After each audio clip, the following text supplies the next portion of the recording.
ಯಾರು ಅಂತೇವೆ ಅಂತೀವ್ರಿ ಇಲ್ಲ. ಮತ್ತು ಇಷ್ಟೆಲ್ಲ ಮಾಡಿ ಎದರಿಗೋಸ್ಕರವಾಗಿ ಅಂತಂದ್ರೆ ಅದು ಸುಖದಗೋಸ್ಕರವಾಗಿ. ಸುಖ ಇಲ್ಲಿ ಜಗದ್ಗುರು ತುಕಾರಾಮ್ ಮಹಾರಾಜರು ವ್ಯಾಖ್ಯಾನ ಮಾಡ್ತಾ ಇದ್ದಾರೆ, ಗೋಕುಳಿಚ ಸುಖ. ಆ ಗೋಕುಲದಲ್ಲಿ ಇರ್ತಕ್ಕಂಥ ಸುಖದ ವರ್ಣನೆಯನ್ನು ಮಾಡ್ತಾರೆ. ಸುಖ ಸುಖ ಅಂದ್ರೆ ಏನು? ನಾವು ಪ್ರಪಂಚಕದಲ್ಲಿ ಇರ್ತಕ್ಕಂಥ ಏನು ಸುಖ ಅದನ್ನು ಆ ಸುಖಕ್ಕೆ ಸುಖ ಅಂತ ಇದ್ದೇವೆ. ಆದ್ರೆ ವಾಸ್ತವಿಕವಾಗಿ ಆ ಸುಖ ಅಲ್ಲ. ಸುಖ ಸುಖ ಅಂದ್ರೆ ಏನು? ಸುಖ ಅಂತ ಯಾರಿಗೆ ಹೆಸರದ? ಸುಖ ಅಂತ ಯಾರಿಗೆ ಹೆಸರದ ಅಂತಂದ್ರೆ ಆ ಭಗವಂತನಿಗೆ ಹೆಸರು.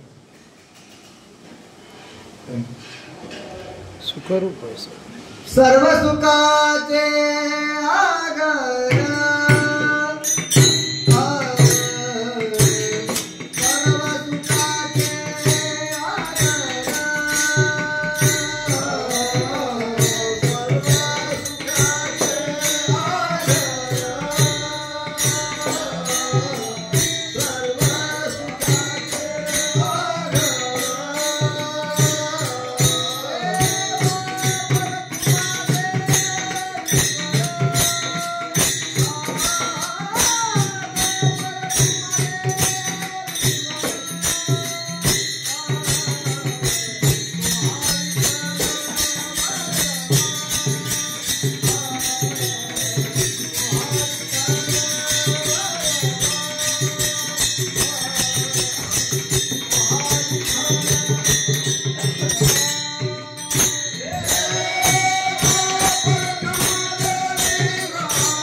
ಸರ್ವ ಸುಖದ ಆಗರ ಯಾರು ಅಂತಂದ್ರೆ ಆ ಭಗವಂತ.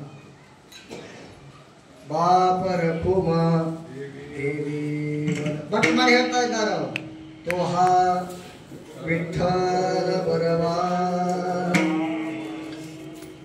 ತೋಹ